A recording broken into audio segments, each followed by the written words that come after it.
आज के दौर में बाबा साहेब अम्बेडकर सिर्फ एक शख्सियत नहीं है, बल्कि एक ऐसी विचारधारा है जो भारत से निकलकर 7 समंदर पार तक गूंज रही है।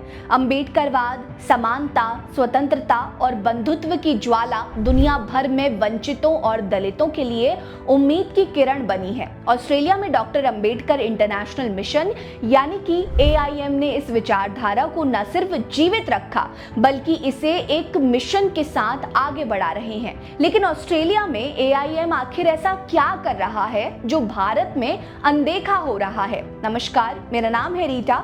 आज की वीडियो में मैं आपको बाबा साहेब के उस असली अम्बेडकरवाद के बारे में बताऊंगी जो ऑस्ट्रेलिया में नई क्रांति ला रहा है। बाबा साहेब अम्बेडकर कहते थे कि दलित सवर्णों से पीड़ित हैं, लेकिन उससे कई गुना ज्यादा शोषित हमारे समाज की महिलाएं हैं। उनका मानना था कि कोई देश तभी तरक्की कर सकता है जब उस देश की महिलाएं पुरुषों से कंधा मिलाकर चल सकें। बाबा साहेब ने हिंदू कोड बिल प्रस्तावित किया जो महिलाओं को संपत्ति, विवाह और घरेलू फैसलों में बराबरी का हक देता था। भले ही इस बिल का जमकर विरोध हुआ और ये पूरी तरह पास नहीं हो सका, लेकिन बाद में इसके कई हिस्से बने और उन पे कानून बनाया गया और कांग्रेस पूरा क्रेडिट डकार गई। लेकिन आज भी दलित महिलाओं के साथ हिंसा और भेदभाव की खबरें थमने का नाम नहीं लेती।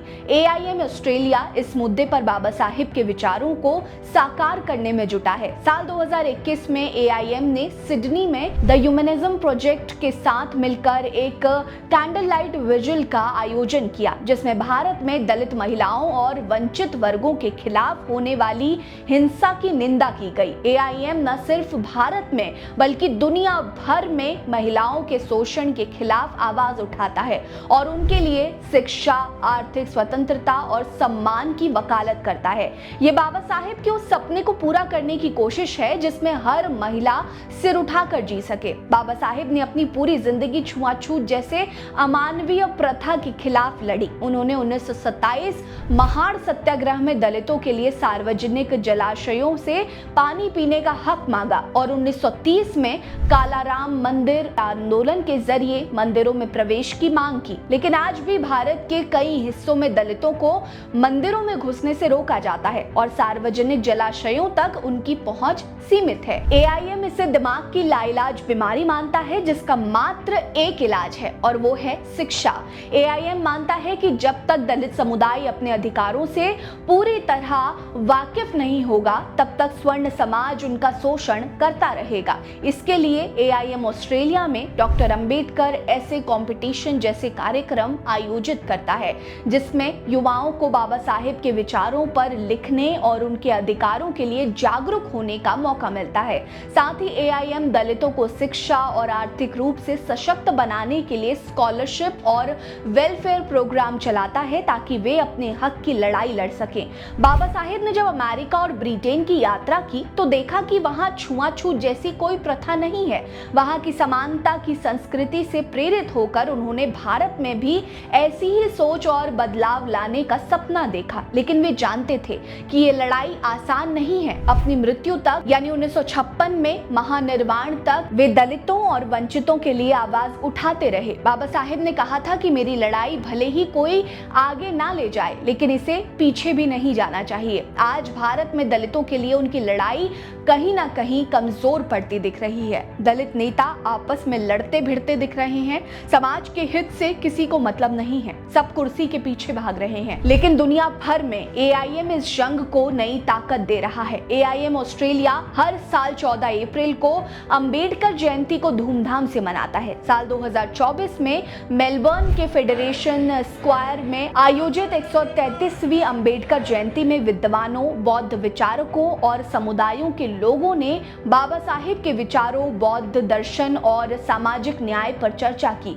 इस आयोजन में भक्ति गीत, नाटक और लेजिम नृत्य में बाबा साहेब की संस्कृति विरासत को जीवित किया। AIM ने ठान रखा है कि बाबा साहेब की लड़ाई को किसी भी कीमत पर रुकने नहीं देना है। ध्यान देने वाली बात है कि डॉक्टर अम्बेडकर इंटरनेशनल मिशन यानी कि AIM एक गैर लाभकारी संगठन है जिसकी नींव 1994 बॉम्बे में, मलेशिया के कुआलालंपुर में भारतीय अम्बेडकरवादी बौद्ध प्रवासियों ने रखी थी। ऑस्ट्रेलिया में इसे प्रवासी भारतीयों ने एक मजबूत संगठन के रूप में आगे बढ़ाया। AIM का मिशन भारत के 250 मिलियन दलितों, आदिवासियों और वंचितों के लिए शिक्षा, सामाजिक, आर्थिक और सांस्कृतिक विकास के जरिए उनके मानव अधिकारों और सम्मान को सुनिश्चित करना है। AIM America, Canada, Britain, Japan, France, Germany, UAE, Bahrain, Oman, Kuwait, Malaysia जैसे देशों में सक्रिय है। इसका एकमात्र मकसद